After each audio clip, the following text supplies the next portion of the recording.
right, you are now tuned in to the 585 report with Ation and Bishop. Catch us each and every Sunday from 6 to 7 p.m. on 100.9 WXIR. We seek to elevate the narrative on Rochester, New York through constructive conversations. How are you guys feeling? Feeling great. Bishop. What's going on? No, you tell me what's going on. What's going on with your mouth? Tell us what's going on. What happened was I got a tooth taken out. Okay. But I had some swelling before my tooth came out. Then they finally went back there and took my tooth out. Boom. The doctor didn't prescribe no antibiotics or anything for the swelling originally. So then I got facial cellulitis. Face swelled up like to Professor Clump. Went to the emergency dentist. They sent me to Strong ER. I was locked hostage for 3 days. You was in the hospital for 3 days? Yeah, for real. Like, they was like, if I don't, the lady was crazy. She was like, cause I was like, give me some meds and I'll go home. Yo, the lady literally said, well, if you leave, I'm about to say you're refusing care because you can literally go home and die. Cause the swollen lump can swallow, go down your throat, can't breathe or whatever. So then they put a tube in my face. That's why you see the hole. But I'm good now. Wow. Okay. So when is the tube out or? Yeah, the tube. I got the tube taken out yesterday. Okay. Well, I'm just glad you was back to join me. You know, it wouldn't be the 585 report without Bishop. So if I half report. I know, right? Now we good now. We got some dope guests here today. Yeah. It's good that you're doing well, sir. Cause Thank that sounds you. very hectic. Oh, my lawyer's on the line already.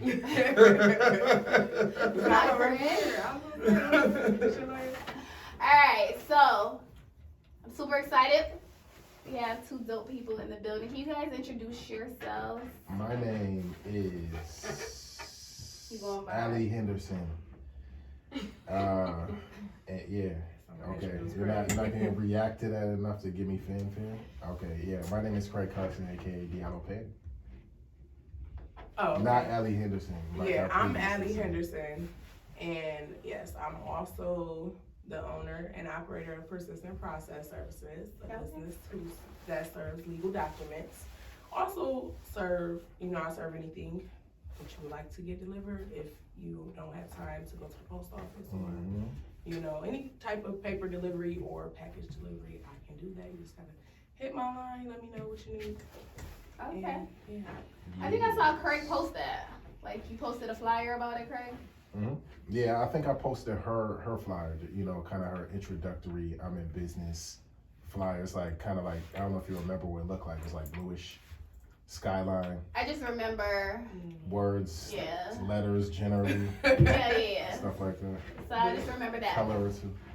So, Allie, you're also Craig's intern. That is correct.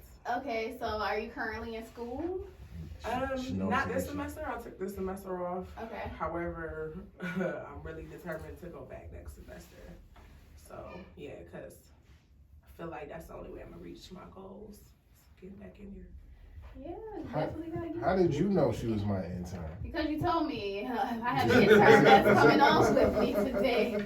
Me and you didn't talk before this show. Whatever. Osmosis is a powerful thing. I see you got some Wendy Williams in you. So what do you ultimately want to do, Allie? So, ultimately, I would like to practice law, study law, teach it, and, basically do what Craig's doing. I look up to Craig because he's out here, he's in the community, he's an activist, and he's upbringing our youth and all of that. So that was my goal from the beginning. Whatever I did in my life, I wanted to give back to the community that made me who I was. Oh, for sure. Are you from Rochester? Yes, I was born and raised. What side of town are you from now? From the east side. East side in the building. Wait. East Where are you side. from, Bishop? I'm from the west side. Okay. good We job. never had this conversation before. Now's the Never time. asked. Now's the time. 585 report, the last show. We're a part of You it. a See, West it's the Sider? beginning. Yeah. Where about? You see, she was kind of excited. Tennessee.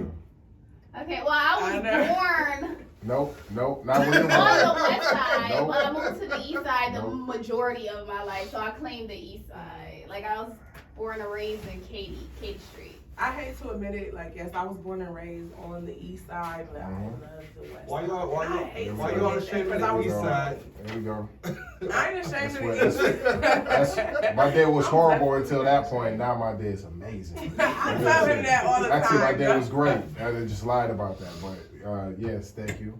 Appreciate it. Any confessions you want to make about how you really would prefer that you grew up on the west side? No, I grew up over there till I was about What block? 10. Katy Street. I went to number 2 school, K through 6th grade. Katie and what? Katy was You from Reynolds. the Over there. south side, fam. Reynolds. That's the south Yeah, side. that's the south. You from the west, southwest? No, Give she's her- from the no, south. don't make it easy 19th for ward. her. Dude, I don't claim those neck of the She's about woods. to say Katie and Mount Hope or something like that. Just Katy and Mount Hope though. Yeah, I know. That's what you were about. That's what I was about to say to you. Really, yes, because you were about to say that. But this your show. I thought. I guess. All right, moving on. So you said you admire Craig because he's like legit the person who does it all. Like he is the producer on 2 radio shows. He has his own law practice. What is your role? I can't remember your role with Kwanzaa, but you got a good role with Kwanzaa, Rochester Kwanzaa Coalition. Just a member. A member. And what else? Do Ujima Marketplace on does the Saturdays, mock mock trial trial, for- the Law Academy, like legit. The Law Academy. He does it all. Nosy. Where'd you get that information from? I stalked your Facebook You page. didn't stalk my Facebook. Yeah, that was like real typical. That was really 2019. You got to move forward. So talk to us about your projects. First, talk about your radio shows. Oh, we're moving. I thought we're still We'll go back talking and about forth. persistent. Okay, Go back and forth. okay. I'm with it. My bad. I mean, that'd be a disruptive guest. So where should I begin? So the other shows with WXIR have loving situationships. The point is we're trying to have conversations that are, kind of creative, empowering, insightful, all of that good stuff. Make it interesting for the people, but still throw out content.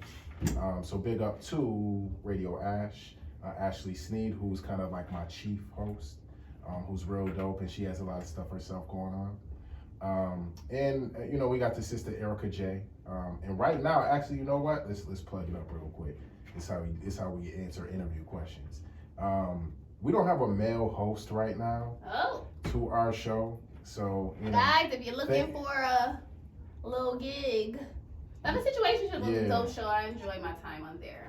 Little gigs like cocktail dancing. You trying to make it seem like it's like some side or some kind of situation. Well, you don't get paid for being like on the radio. under the table, Well, you don't get paid for being on the radio, so. Yeah. Everybody think they can do radio till they actually gotta do radio. Like people think going live on Facebook and doing radio the same thing. Right. Yeah. Which is not at all. Yep. It's a different experience. Conversations. They're longer and more involved, and you gotta prep for the show. You gotta format the show, and you gotta yada. But I agree with that point. But yeah, anyway, looking for a male host. So our brothers out there that looking to express themselves. You know what I'm saying, with 2 beautiful, intelligent Black women. That'd be a good platform for you. Please inbox me. That'd be great. Or hit me up 585-690-2206. Also the same number as the law practice that I have. So aside from that show, there's also what other show do I have? That's You're nosy enough to know. So if I forget, then you can just complete the sentence. Yep. So the Esquire Hour is kind of somewhat of a similar purpose on an underlying level, to give people some information, to empower those about the law. Really, there's let's say there's about 75 to 100 attorneys in Rochester. Of those attorneys, how many of them do any of us know? Is any, Well, know about besides Van White? Don't use that's cheating. They know those big company commercials. They Right. don't know the actual Right. The attorneys or they don't know our attorneys. Yeah, like they know the William Tyler, Bellavia, and these characters, but you don't know like a lot of attorneys are like someone's cousin, or someone that like is like maybe lives down the street, whatever. But we just don't know enough of the attorneys in our community, and therefore the information that they have, we should, that should be shared with us. We should know about those things. We don't have enough of that. Our community is kind of suffering. So you might have an attorney that does some civil law, does, wills, does divorce, whatever. But we don't know nothing about any of that information. That's a huge problem. So the Esquire Hour is designed to just talk on and touch on these type of topics. So that we're empowering the community. They can listen to radio. They can learn about eviction law. They can learn about wills. They can learn about, civil action cases, whatever. And that be, of course, free. So that's kind of the goal of the show. John Regan, a white dude, who's very cool. White dude. Yeah, I know that was stir things up a little bit. You might as well just throw that in there. But no, he's a good guy. I like John. I've known John for about 5 years. We're actually on the other side of like a dog bite litigation case, like a real weird case. But either way, he's a good guy, good attorney. Hosts my show when I'm not around. So he definitely anchors things. So that's the Esquire Hour, and that is Saturdays, every Saturday, 12 p.m. And that's the focus. Okay. Where are we at next, host? Kwanzaa, yes. We didn't want to mix it up a little bit with persistent. Or should I do what I'm told? Do what I'm told? Yeah. Why Okay, ask so- if you're not gonna do what you're told? I don't know. I selectively decide what I'm going to rock with it or not. I might mess with it. Kwanzaa every year is, the 26th of the year, 26th of December to January 1st. We celebrate the 7 principles, which is known as the Nguzo Saba. The point of Kwanzaa is essentially, it's like a first fruits celebration, festival, which celebrates like our labor during the year and those things coming to fruition, or the fruitfulness of that and the kind of the development or flourishing of those things. So practicing the 7 principles, first of being Umoja, second being Kujichagulia, third being Ujima, fourth Ujamaa, Nia being the 5th, and then the 6th one is Kuumba, and the last is Imani. I'm not gonna get look deep at in it. you, just calling them off Not like many that. people can. I don't know. A lot of people celebrate Kwanzaa and can't name them off consistently like you did. And why do people think that because you're a Christian you can't celebrate Kwanzaa? Right. Let's talk Well, about that. that's an interesting thing, because the way I understand is, I want to double check this, but apparently originally when Kwanzaa was first founded, which is December 26, 1966, by Dr. Malana Karanga, who was part of the US organization in LA after the 1965 Watts riots. The community needed like something to bring them back together, and he provided kind of that adhesive through the culture. And in Africa, generally speaking, there's a lot of first fruits festivals, harvest festivals that celebrate the year and all of that. So this was like an effort to restore not only the community then in 66, but just us in general, so it's a good opportunity for us to kind of like be looking forward, have some restoration toward our culture, our people, our community, etc. But to the point, to the question you asked, I think originally he did say something like forget Christmas, celebrate this. I think there was like that attitude at the time. And then, this is 66, this is around like the very beginning of the Black Panthers, because they were founded in October of 66. So that attitude, that militant attitude, that kind of like anti-government, anti-commercial, almost even communist influence, around that time, that was, part of how cats got down. So I think it was anti-Christmas and anti-Christianity to an extent. But then it kind of got altered at some later point, once I think it was needed, just for people to embrace them more. So I think that was kind of like checked a little bit. But it is cultural, not religious. Right. It's purely cultural. So we make this People distinction. think it's religious. Yeah, I think I thought it was religious I think coming that's- up too. I think that's why that's the debate where Christians and Kwanzaa mix up, because people think, oh, it's the day after Christmas, and Christmas is for Christians, so this can't be our religion, because we'll celebrate it too. Yeah, I know for me, I always, like you said, I thought it was religious before, I don't know who I learned it wasn't religious from, but It's probably just like generalized interpretations folks have, I guess. Do you get gifts on Kwanzaa? Yep. Yep. They should have been celebrating Kwanzaa. And you know what? This is Both of them? this was up because like this type of conversation is like, oh, word, Kwanzaa is all right though. You know, that's kind of like what when I come to this committee or the Kwanzaa Coalition, Kwanzaa Committee, you know, that's what I'm trying to bring to Rochester through the Kwanzaa's work. Mm-hmm. You know, is realization of our culture. But realization of our culture is what we make it. So if you have the right ambassadors and the people that kind of represent this well, like people you know, people you already kick it with, people that are down there, all of that, then it'll have you look at Kwanzaa like, man, that's all right. I mess with it. I can rock with Kwanzaa. Kwanzaa is dope, especially in these times, you know, in the Trump era, and maybe any times anyway. But yeah, gifts are called zawadi, and basically you're supposed to have gifts that for each day. And if possible, representative of the theme. So the first day being unity, maybe something that might be like a family game or, you know, whatever you can imagine that would be kind of like a unifying gift. And then gifts typically that are a little more culture related, but then also like somewhat educational. You know, so like a tablet is cool, but I mean, it's not necessarily representing anything in particular. You know, so you probably be looking for like books primarily, you know, to engage people with the gifts. That'd be dope. Picture a whole community celebrating Kwanzaa. That'll be dope. It's gonna be like that. We gonna get That- Rochester. We gonna get that would all be so the dope. black people in Rochester. We're gonna be celebrating Kwanzaa for like 2025.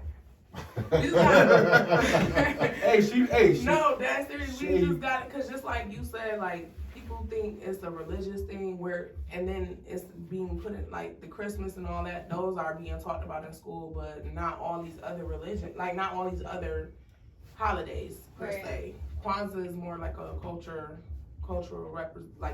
celebration towards the end of the year. If we celebrate Juneteenth, we should be celebrating Kwanzaa. Kwanzaa facts. Right. Yeah, that's a good point. If you celebrate Juneteenth, you should be celebrating Kwanzaa. That's a valid point. I just don't celebrate anything like these days. I don't celebrate. I My birthday, celebrate. I celebrate my birthday. That's about it. Your birthday? You got two, just really it give you that dance in particular. Wait, so you got two kids? You're not gonna say Well, their my birthdays, family? their birthday, Nation's birthday is on Christmas, so. That's the one. Yeah, that's crazy. And then it's Nation's birthday is in May, but I mean, we celebrate birthdays, but that's about it. I really try to stay away from holidays just because it's just another way to make me spend money that I don't have. That's what it was designed to do in the first place. I feel like that, but I don't celebrate holidays. I do celebrate Kwanzaa. It's gonna be my first year celebrating. You know, I've been around Craig for like a whole year now, so Okay. you know, this is gonna be my first year because Oh I'm Lord, educated I don't now. know if I should be like. I'm a bad How you doing? influence. How has that been experience been? That's what ATN is going for. Bad Alright. influence. So, you were involved with mock trial last year, or you were around for mock trial last year. Talk a little bit about mock trial and what mock trial is hoping to accomplish. So the Law Academy, aka mock trial, is a program. What do you call it? A program? I think Law Academy is a program, right? Yeah. The Law Academy is connected to, but it's like kind of, if you want to consider either the preceding program or the intro to the mock trial. Oh, the mock trial. Oh, okay. So we're specifically talking about the mock trial. Mm-hmm. So the mock trial is designed to basically get our youth that are closer to graduating, trying to figure out what they want to do in life and stuff like that are in high school, getting them to participate in, like in a mock trial and, basically explore their career options, also to teach them about, their law, the rights and things like that, excuse me.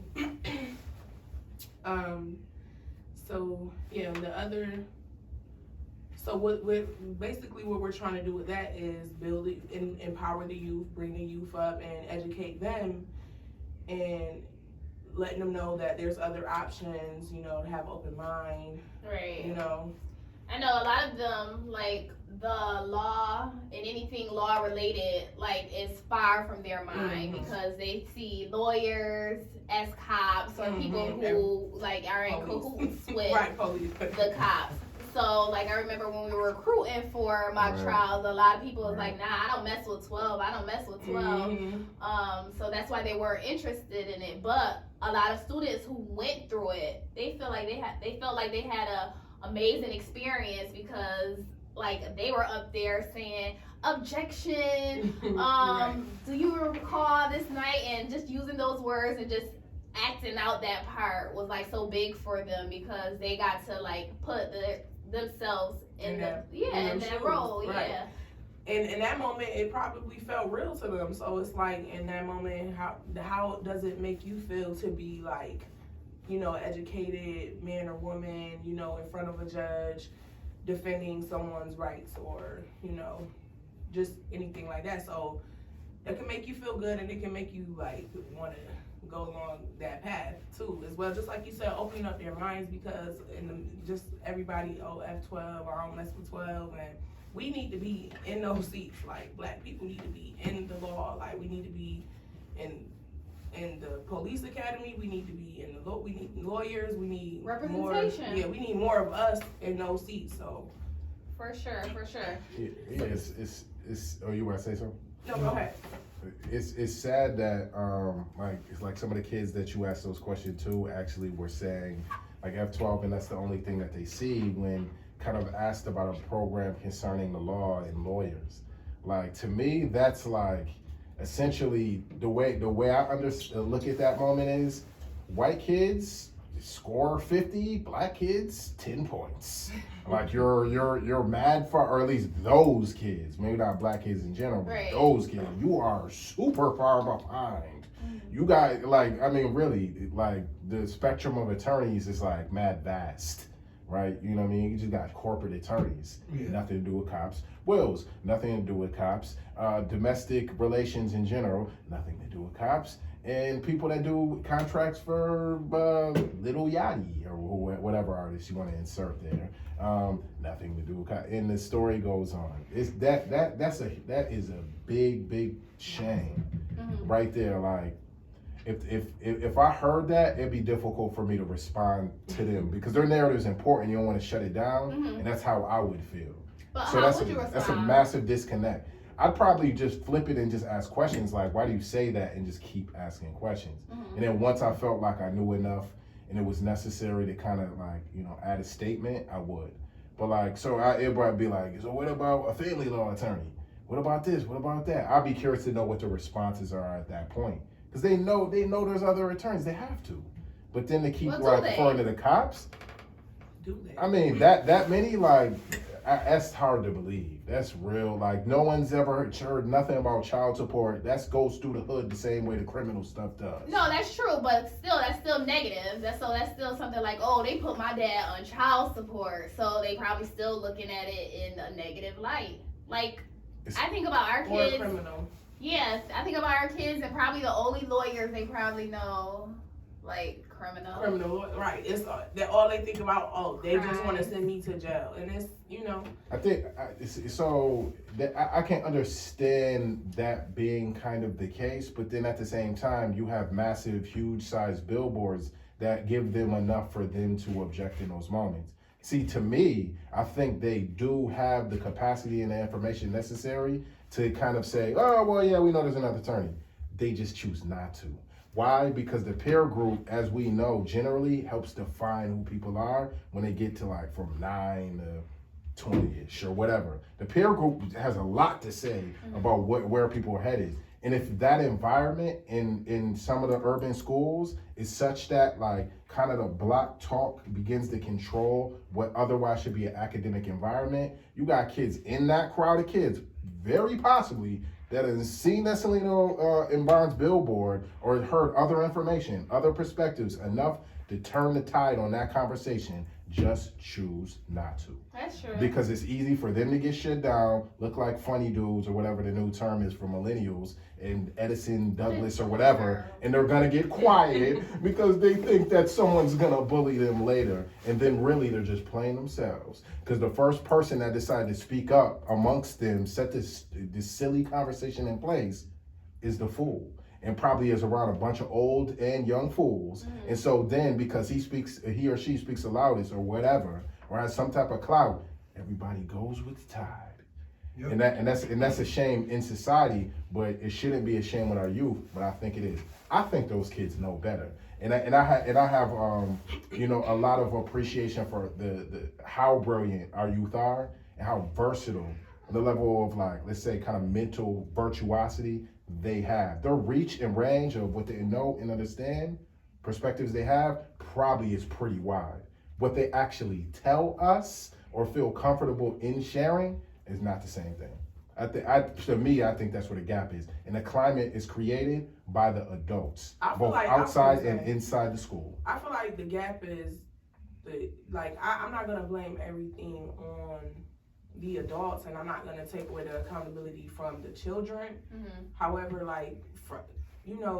them being properly guided from the time that they're babies, that has a lot to do with how they act in society. So when we're not there, when parents aren't supportive, showing up, guiding, and things like that. Okay. So yeah, sorry about that. No, it's okay. Jace. No, got a lot of kids. But yeah, it's two. Hi. How are you? Hi. You gonna come over here? Okay. All right. We got kids taking over the 585 report. What's your name? What's her name? Kamaya. Kamaya? Say Kamaya. Oh, no, she's not gonna say her name. All right. So, yeah. What's your name? Jace. Say hi. Hi. All right. So back to what you were saying, the guidance. But yeah, like Craig was saying, yeah, kids know things and whatever. But the truth is, like, people are ignorant, grown folks and children. So it comes down to a person teaching, people teaching. And if the kids aren't putting out the right information, and we need to who's going to put out the right information? We have the information first to put it out there for them in the first place. So, because we've been there, done that before they had. Mm-hmm. So if they're not being properly guided, then we're going to continue to have, kids going down the wrong path. Time's not being put in. But I know that that's hard to do. You got single mothers working 9 to 5, two and 3 jobs. Okay, so I guess that's where the Law Academy will come into play. So the Law Academy, am I right or am I wrong? That's where it would give the right information for students to have informed conversation. Yeah, definitely. Okay, host, get it or bring conversation back move. Okay. The Law Academy definitely serves its purpose, hopefully, and most likely, and just bringing kids into this space, having a discussion about, different things that they experience and how the law hits that.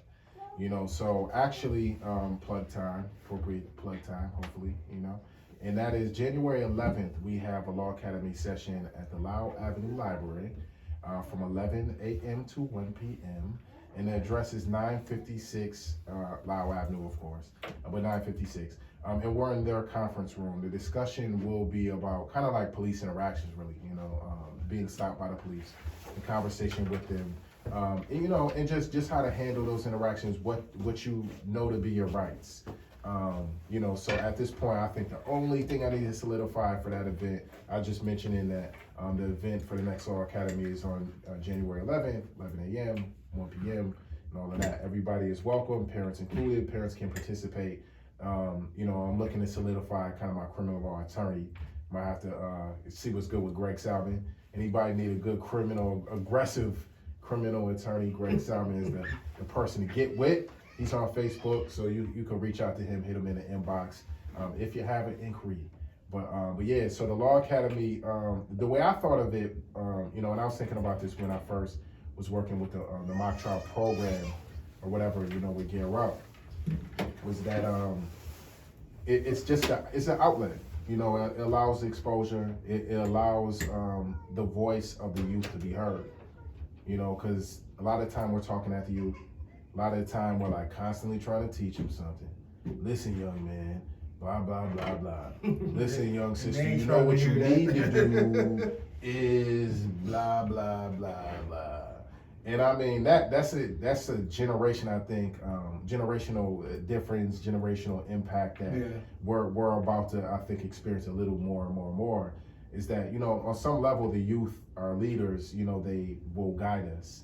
A lot of like the major leaders that we think of, a good percentage of them, maybe not they didn't blow up at like 15, but are younger people, which is kind of to say that, the impact that any generation can have is something to be constantly considered. It's not like the guy that's 60, 70, 80 is always right, always has the best, information, whatever. You know what I mean? A lot of the time. The older you are, the more you know. That's not true at all. I know some old fools. It's some old fools. It's so many old fools. Man, they just have to sit it down. Like I'm definitely the type of person that I give it to like when needed. With like older folks, seasoned people, whatever you want to call them. I definitely give them the business quick. It could be a little bit You anyway. don't have to be an older person. It could be anybody. Craig is just ready. Well, That's why you're in the perfect profession. You're trying to make me a villain right now. No. That's not what I'm doing. No, I'm you just can't take saying it back. You can't take it. See, you took the dagger and you just pushed it in more. No. And you laughed and then pushed it in and laughed. But anyway, I definitely, there's been moments where, like, usually it's like somewhere in the quote unquote community, like, listen, young man, you need to do this or this, we should do that. And there's moments where it's like, nah, B. The old head trying to school you. Chill. But you know where that stemmed from, right? In their time, it was right, and over time, they got away with people listening to them. So now you got somebody spreading fool's knowledge for 45, 50 plus years. Mm-hmm. It's got to be right. If y'all accepted it this long, I got to be right. That's a good point. That's a good point. Yeah, because people do get used to, like people having like certain points. People probably hearing people out. These people probably believing, that their position is to do this, And I think something we should consider in our society. Our positions are like kind of like they can change. They can be in a sense reflexive. Your position shouldn't throughout life should alter at times. I think that if you got people out here that are really smart and they can give information, they should also play the position of kind of being a student and just listening, receiving information. I think we should constantly rotate roles, just because it allows us to be more versatile. I think the younger people feel like they're more right these days because we have more access to information than they did back then. Interesting point. But they have to realize that everything they read on the internet is not facts. That's the thing. Like a lot of my students, like I read it on Facebook. It's a fact. I googled it. It has to be right. No, it doesn't have to be right. So that's where come doing your research, digging for truths come into. I mean, if you really want to know something, you're not gonna settle for like me. I'm the type of person where if my mind is made up on finding something out, I'm gonna keep digging until I'm satisfied. Some people satisfied with the first answer they get, they might not have no more questions about it. But when I find something and I see it, I read it, I take the knowledge in. If it don't sit right with me, and I have to ask another question on top of my question, I'm gonna dig deeper. That's the way it should be. That's the way it should be. Absolutely. That's the thought process that, in some ways, that I'm looking to kind of like insert, into kind of the capacity of the minds of the youth in the Law Academy. It's like, look, you got some information. What are you gonna do next? feel comfortable with asking questions to kind of figure out where you need to go next, you know, and but be of like a questioning mind state, you know, kind of like a picking and prodding kind of mind state, you know, just play around with what you have, investigate, ask questions, and, you know, think more into it, and then kind of move from that point, you know, but it's